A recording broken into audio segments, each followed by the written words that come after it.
16th finance commission వచ్చింది. Most important point మీరు గుర్తుపెట్టుకోవాల్సిందంటే 3 కొత్త type of post they have created officer level, అది మీరు గుర్తుపెట్టుకోవాల్సిన post. So how many posts అని అడిగే ఛాన్స్ ఉంటుంది and what is the nature of the posts, ఇది మీరు గుర్తుపెట్టుకోవాలి. 3 officer level posts, current chairman Arvind Panagariya and Ritwik Ranjan. ఈ 2 పేర్లు not for UPSC but for other government ఎగ్జామ్స్కి మీకు యూస్ఫుల్. ఆ న్యూ పోస్ట్ ఏంటిది? 3 పోస్టులు, 2 posts of joint secretary level, ఒక పోస్ట్ ఏమో ఎకనామిక్ అడ్వైజర్. సో మీకు ప్రిలిమ్స్లో వచ్చే క్వశ్చన్స్ ఇది. No one will ask you the names. Only for other government exams, if you are writing other central or state government exams, they might ask you a question. But UPSCలో ఈ question అడిగే chance లేదు. So మీరు యూపీఎస్సీలో గుర్తుపెట్టుకోవాల్సింది what are the different posts, ఆ post ఏంటిది, ఈ 2 గుర్తుపెట్టుకుంటే చాలు. ఈ స్లైడ్లో ఇదే ఇంపార్టెంట్. ఫంక్షన్స్ చాలా ఇంపార్టెంట్ మీరు గుర్తుపెట్టుకోవాల్సింది ఎగ్జామ్కి, ఎందుకంటే క్వశ్చన్ ప్యాటర్న్ చేంజ్ చేస్తాడు కాబట్టి. ఒక 4 స్టేట్మెంట్స్ ఇచ్చి which of them are the following functions of finance commission అని అడిగే ఛాన్స్ చాలా ఎక్కువ ఉంది. సో రిమెంబర్ ద ఫంక్షన్స్, దానిలో కీవర్డ్స్ గుర్తుపెట్టుకోండి చాలు. సో అసలు ఫస్ట్ ఏం చేస్తానంటే ట్యాక్స్ రెవల్యూషన్, సెంటర్కి స్టేట్కి మధ్యన ఎంతెంత ఎవరికి ఎంత పైసలు ఇవ్వాలి అది ఫస్ట్. వచ్చిన ట్యాక్స్ కలెక్షన్ అయిన తర్వాత ఎవరెవరికి ఎంత ఇవ్వాలి అది ఫైనాన్స్ కమిషన్ డిసైడ్ చేస్తుంది. తర్వాత రెవెన్యూ ఆగ్మెంటేషన్ అంటే ఎంత రెవెన్యూ మనకి లోపలికి రావాలి. Augment means to add. So అదొకటి. అండ్ ఇంకో మేజర్ ఫంక్షన్ అంటే డిజాస్టర్ మేనేజ్మెంట్. చాలా ఏమైనా డిజాస్టర్ అయిందంటే దాన్ని ఎట్లా మేనేజ్ చేయాలి అదంతా కూడా ఫైనాన్స్ కమిషన్ వాళ్ళు డిసైడ్ చేస్తారు.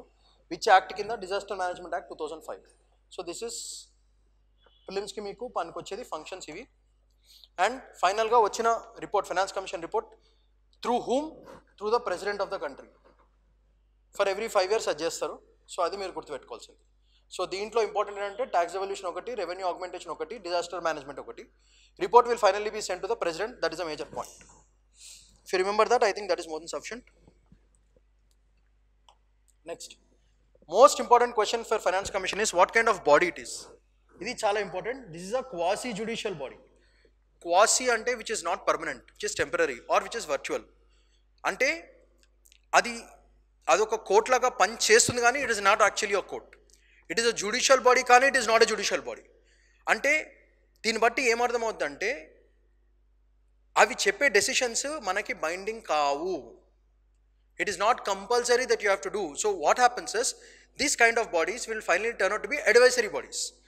మంచి అడ్వైస్లు ఇస్తే కానీ ఖచ్చితంగా ఫాలో కావాలి. It cannot force you to do anything, it can only recommend. So అందుకే it is a quasi judicial body. Under which article అనేది ఇంపార్టెంట్. సో ఇది మీకు మేజర్గా యూస్ఫుల్గా ప్రిలిమ్స్కి పనికొచ్చేది. ఎవరు కాన్స్టిట్యూట్ చేస్తారు? ప్రెసిడెంట్ కాన్స్టిట్యూట్ చేస్తుంది. ఎప్పుడు? For every 5th year. So since this is there in picture, మీరు గుర్తుపెట్టుకోవాల్సిన ప్రిలిమ్స్కి పనికొచ్చేది అంటే ఫస్ట్ ఫైనాన్స్ కమిషన్ ఇయర్ ఎవరు చైర్పర్సన్? చంద్రన్ గోయ్.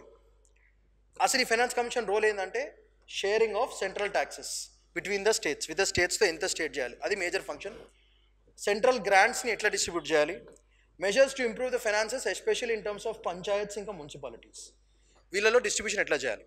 సో దీనికి మీరు గుర్తుపెట్టుకోవాల్సిందంటే క్వాసి జ్యుడిషియల్ బాడీ, ఆర్టికల్ 280 అది వెరీ ఇంపార్టెంట్. ప్రెసిడెంట్ కాన్స్టిట్యూట్ చేస్తారు. First finance commission 1951, who is the chairperson. Role central devolution of taxes and distribution of central grants between the states as well as municipalities and other panchayats. ఇది major. ఇది మీరు గుర్తుపెట్టుకుంటే చాలు. దీనికి ఉన్న limitations ఏంటంటే it is only advisory by nature and not binding. So ఇది చాలా important point for your prelims. So what is the nature of the body? It's a quasi judicial body. Therefore, automatically what happens is whatever recommendations it has given, it is not binding. It is only becomes an advisory body. That is a major point that you have to remember. Okay? 15th Finance and Commission lo in case 41% evaluation cheyamaru. That is fixed. It has not been changed. So మీరు ఈ points గుర్తుపెట్టుకుంటే I think it is more than sufficient. మీకు ప్రిలిమ్స్కి ఇంతకంటే పెద్దగా వచ్చే questions ఏమి ఉండవు. మీకు మేజర్ గుర్తుపెట్టుకోవాల్సింది క్వాసి జ్యుడిషియల్ బాడీ, పర్సంటేజ్, కొత్తగా వచ్చిన 3 పోస్ట్స్ అండ్ is it ఎవరు కాన్స్టిట్యూట్ చేస్తారు ఫర్ ఎవ్రీ 5 years అవుతుంది. సో క్వశ్చన్ వచ్చే ఫార్మాట్ ఎట్లా ఉంటుందంటే which of the following are true with respect to finance commission అని ఒక 4-5 స్టేట్మెంట్స్ ఇస్తారు. Usually from the functions, the nature of the body, ఎవరు కాన్స్టిట్యూట్ చేస్తారు, ఎన్ని ఇయర్స్కి అవుతుంది, ఫస్ట్ ఫైనాన్స్ కమిషన్, ఇప్పుడు ఫైనాన్స్ కమిషన్, వీళ్ళవి ఈ లిస్ట్ ఇచ్చి which of the following above are true with respect to finance commission అని 1 and 2, 2 and 3, 1, 2, 3, 4 ఆప్షన్స్ ఇస్తారు.